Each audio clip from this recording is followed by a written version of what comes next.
Tu regardes, tu restes, tu fais partie du truc. Ici, on ne fait pas de contenu fast-food. Chaque vidéo est un terrain de jeu, un champ de bataille, une énigme. Tu veux juste cliquer, passe ton chemin. Tu veux comprendre, rire, cogner, réfléchir, alors reste jusqu'au bout. Et si t'es encore là à la fin, t'es pas juste un abonné, t'es un complice.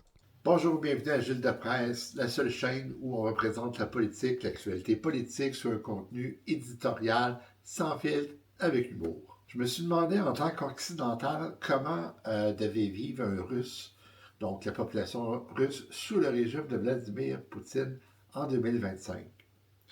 En fait, en 2025, vivre en Russie sous le régime de Vladimir Poutine, c'est vivre avec des circonstances exceptionnelles. Ça signifie composer chaque jour avec une économie fragilisée par les sanctions économiques, une censure omniprésente et une société civile sous pression.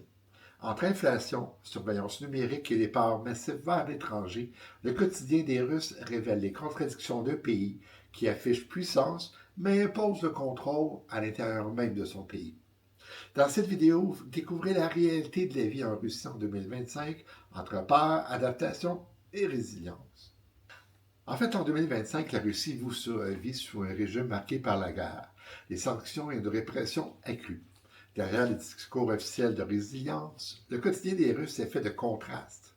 Contraste entre l'inflation, les prix qui augmentent, la censure, le contrôle de l'image, de ce qu'on peut dire, mais aussi une volonté de survivre et de s'adapter. Alors, le quotidien économique de Russes, de la population russe, en fait, les salaires restent modestes, tandis que l'inflation, elle, dépasse de 8 à 10 %.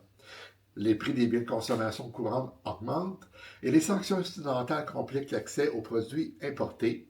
Les Russes doivent jongler entre hausse des coûts et stagnation des revenus. Beaucoup se tournent d'ailleurs vers les produits locaux ou même vers le marché noir tel qu'on pouvait le vivre à l'époque de l'URSS. En fait, l'économie en Russie, elle est basée maintenant sur l'économie de guerre.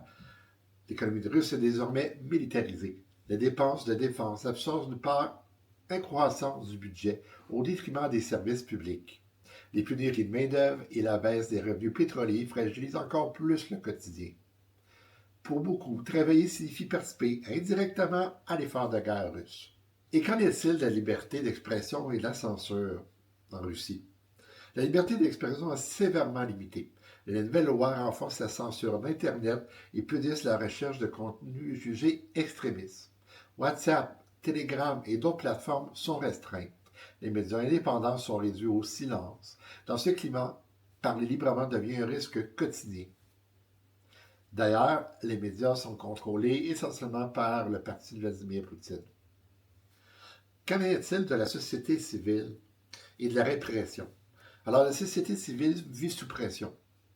Plus d'un million de Russes ont quitté le pays depuis 2022. Imaginez, créant la mobilisation et la répression. Ceux qui restent affrontent arrestation, surveillance et lois sur les agents de l'étranger.